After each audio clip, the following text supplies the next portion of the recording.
Navy tackle this crisis? After all, they are the envy of the world. We have as many ships as the next two naval powers combined. Why cannot we hunt down the Bruce Partington submarine, which we ourselves designed, and put it out of action? I regret that the answer is a simple and unfortunate one. Professor Moriarty has latched on to the one weakness of the Royal Navy. He is aware of the rum ration given to every soldier in the fleet and has tampered with the supplies. He has ensured that virtually every rating on every ship in the Baltic will be suffering for the next 48 hours from an affliction rather similar to that affecting Dr. Watson when he first came aboard this vessel. The fleet is effectively disabled. We are stymied. Fiendish indeed. Mr. Holmes, disaster looms. Only you can retrieve the situation. On behalf of Great Britain, we turn to you. It is as I feared. Moriarty has not let the seaweed grow under his keel. The situation is perilous. However, ma'am, I have no hesitation in recommending what you should do. Yes? Yes. I have no hesitation in recommending that you carry on with the official visit to Russia in every way as though nothing has happened, and as if there were no threat to it whatever. Mr. Holmes, we cannot pretend to be anything other than astonished at your lack of apparent anxiety at a time like this. However, you have performed great service for your country in the past. We know better than to doubt your assurances, and we shall take your advice. Moreover, we are British, after all. Come, Mr. Gladstone, we think it essential that we hear more about Olga in detail. I say, Holmes, you're very relaxed about all this. Isn't there a risk of an end to civilization as we know it? What do you propose to do? I can assure you, Watson, I am far from complacent. The dangers are very great indeed, and Moriarty has the upper hand. I have failed to anticipate all his moves. I unjustly suspected Count Igor Blimey, who has now become a victim of Moriarty's lieutenants. It is probably clear that Moriarty plans to make his next move just as the Queen and Tsar meet. What more opportune moment could there be for the causing of mischief? Nonetheless, I do not wish to spread alarm and consternation amongst the royal party, which would only be counterproductive. So, Moriarty has led us a merry dance, eh? Yes, Watson, it is a hornpipe problem. Two minds are now matched in an epic struggle. I propose to spend some time reflecting, with the comfort of a little nicotine.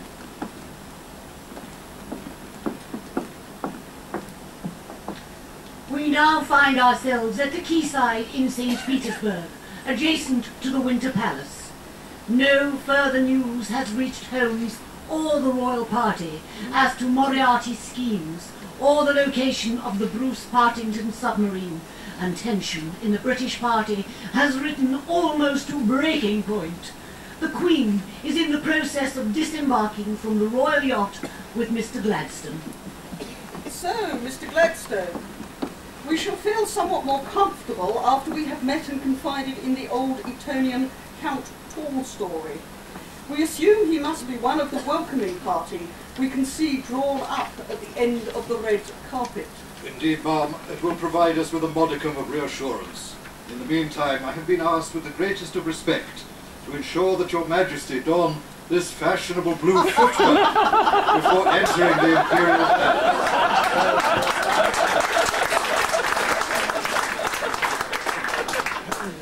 No doubt a traditional gesture of Russian hospitality. No doubt, ma'am. Indeed it is, Your Majesty. Well, Watson, I sense that the moment of crisis approaches. Do you have your old service revolver with you? I certainly do, Holmes. Forgot the ammunition, but I've got the gun. Ah, good old Watson. The one fixed point in a changing age.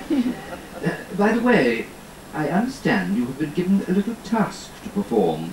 Indeed, Holmes, the Prime Minister discovered that I was the only member of the British party, on board ship with a knowledge of Russian, and I've been asked to greet the Tsar in the vernacular. Your Majesty, the Tsar is approaching.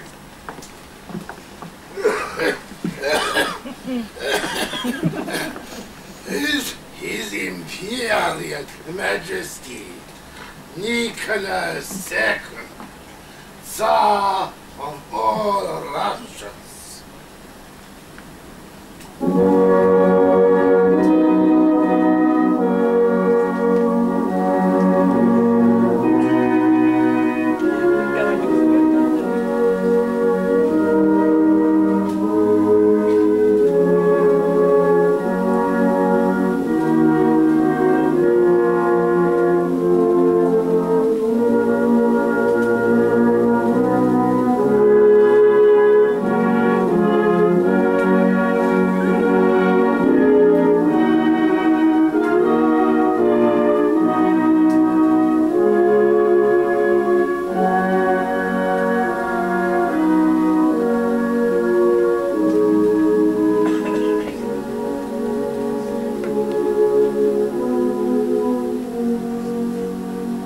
Здравствуйте, Николай. Меня тошнит, меня рыбу. У меня крушится голова. У вас есть средства от насекомых противозачаточных средства. Микстура от кашля, дезодорант, дезинфекции, ручье средства, что-нибудь от головной боли. Виктория Реджина et Imperatrix, перестройка, умение, свой собственный шприц, Польс-Контруд, Гулаг Арчипелаго, пожалуйста, снимите с меня мерку, Charge of the Light Brigade, здравствуйте, до свидания, где туалет?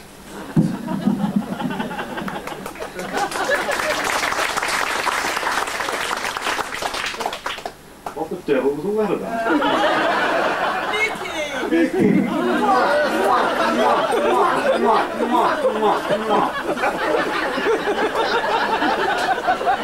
How are you, my dear, and how is Alexandra? She is flourishing, Your Majesty. She sends her love. And the Tsarevich? Unfortunately, he's still a little bleeder. Yes. Children are so badly behaved these days. Dear cousin, may I present Count Tolstoy? Ah, Floriat Etonia. I am, for all eternity, devoted slave of your Majesty. Nicky, I am somewhat confused. I had understood that Count Tolstoy was an old Etonian. Oh, good heavens, no. No, some misunderstanding there, I'm afraid. Excellent fellow in every way, but he's not an old Etonian, he's an old Estonian.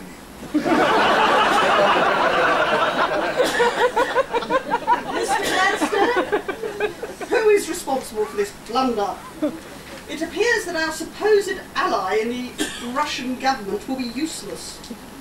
My personal relationship with the Tsar will be wholly inadequate to avert tragedy, and very soon we shall have the awkward task of explaining how Count Igor Blimey happens to have been poisoned on the royal yacht, and the Russian fleet is about to be sunk by one of our submarines. I fear it is war. War! War?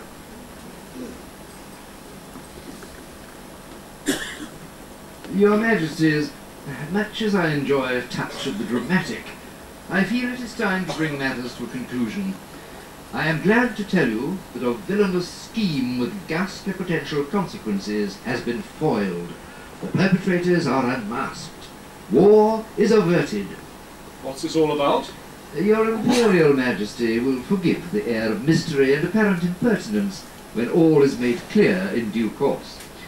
Suffice it to say that the last piece of the jigsaw is in place. An attempt to destroy good relations between Great Britain and Russia has been frustrated. The signing of the Anglo-Russian treaty can proceed. Holmes, I am completely baffled. Nothing has happened. On the contrary, much has been happening. Whilst the Royal Navy were in a state of paralysis, I called on some friends of mine to assist. whose involvement I knew would never in their wildest dreams be suspected by our enemy. I should like to introduce this gentleman. My name is Admiral Gruyère. I'm an admiral in the Swiss Navy. I'm a very intelligent man. I speak excellent English. I worked for 3 years as gunner's mate in Portsmouth Dockyard. Now I'm the ruler of the Swiss Navy. We have sunk the Bruce Partington submarine, we have captured Olga and the pastry chef. The Swiss Navy? Amazing! There remains one piece of outstanding business. The instigator of it all. It has been a professional delight to watch him in action, and of course he has been in our midst all along. Dr. Schlesinger? No. Professor James Moriarty, mathematical genius and Napoleon of crime. It was, of course, necessary to refrain from unmasking him until the submarine was intercepted and the whole of his gang arrested. He made 2 crucial mistakes. The first was one of detail. Too many buttons on your gaiters. Moriarty, for a genuine cleric. My suspicions were aroused. Then, after the death of Count Igor Blimey, I observed on his cuff a stain characteristic of Bella Fructa maladapta, the quick-acting and deadly poison, undoubtedly the distinctive coloured substance used to murder the Count. It won't wash, Professor. You think that you have beaten me, Mr. Holmes, but I tell you, you will never beat me. Now, stand back! This snake is loaded! A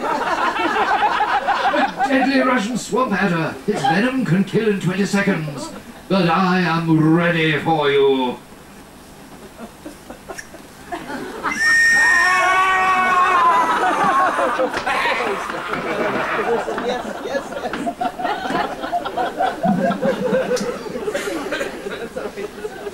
Mr. Holmes, we do not know how to thank you. Equally, it appears that Russia has much to thank you for. It is, of course, an honour to serve such illustrious ruling houses. However, my profession is its own reward, and as soon as possible, it is my intention to return to the great cesspool where I ply my trade. Unless, of course, Mrs. Hudson has finished the spring cleaning. Well, Doctor, some material worthy of the Strand magazine, perhaps, with an exciting climax against the backdrop of St. Petersburg. A happy conclusion, Holmes, but it was only your persistence and determination that did it, by Jove. Ah, yes, Watson. Never say never.